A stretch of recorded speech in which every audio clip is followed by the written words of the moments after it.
Magandang hapon mga kabay. So meron pa akong estimate dito mga kabay. DWE 8300S ang model po nito. Grinder na D4 mga kabay. Ito yung 1050 watts. So ayan mga kabay, papaandarin ko.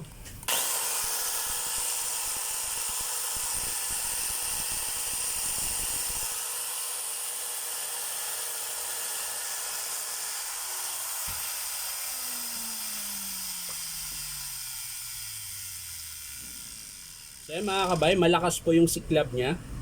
So titingnan natin mga kabay. Sigurado ito mga kabay, sa armature na naman ito. Pag ganun kalakas na siklab mga kabay.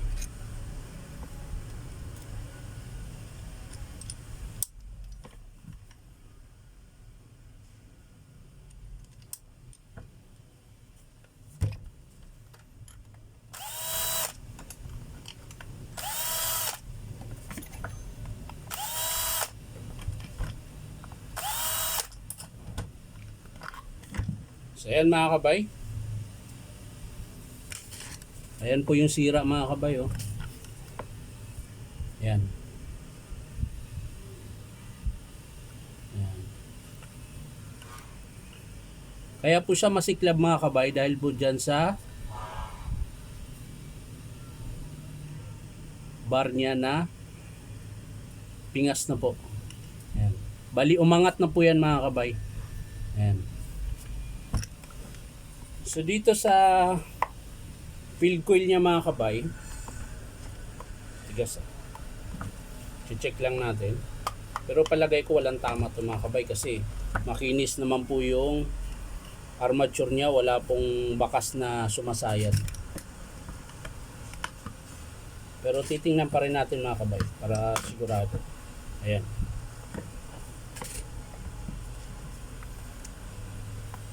Natin sa loob mga kabay, nakikita, ayan.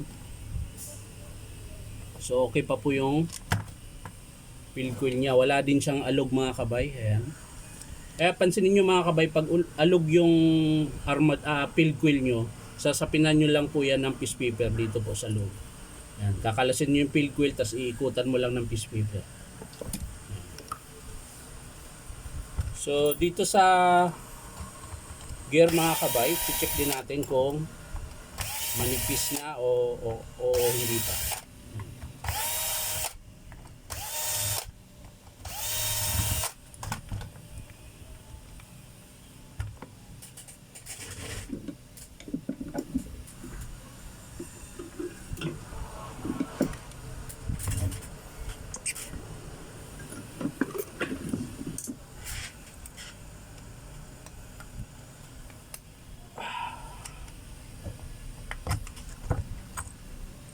Yun. So yan mga kabay, buti sinilip ko.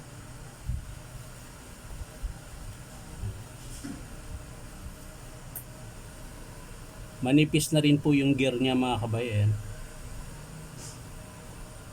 Ayan. Meron na siyang bawas. Kumbaga sa ano, malapit na rin po yan mapudpud. Siguro yung gumagamit dito sobrang diin.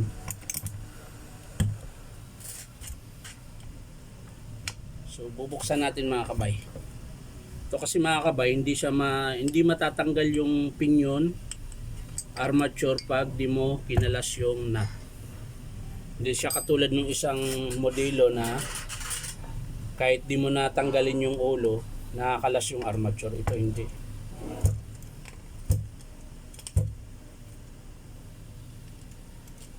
Kailangan talaga siyang kalasin.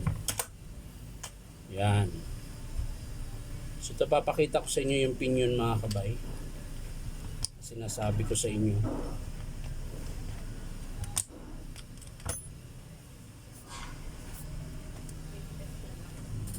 So yan mga kabay, lilinisin lang natin maigi yung pinion para makita nyo po yung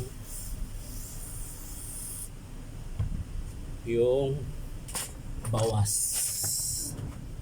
para makita nyo po na manipis na po talaga.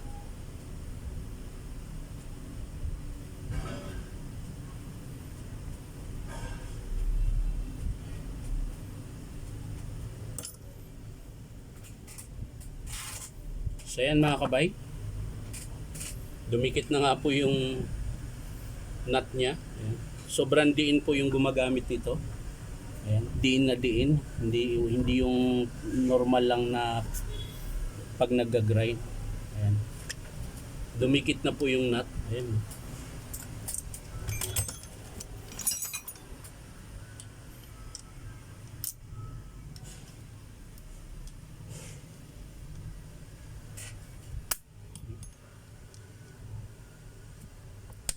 Yun, para siyang inispat. Ayan. So ito po yung papalitan natin mga kabay. Gear, tsaka pinion, tsaka yung armature. Ayan. Ayan po yung armature mga kabay. Ayan. Yan po yung sira mga kabay. Ayan yung malaki. Ayan. Yung dalawang bar. Siyempre yung carbon mga kabay, hindi muna tayo magpapalit.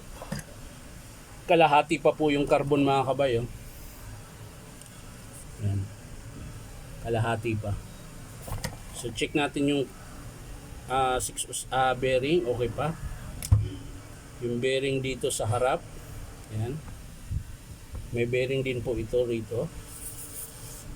Ang bearing dito sa harap mga kabay, 608 po ang number ng bearing. So okay pa po yan. Ang number niyan mga kabay, 608.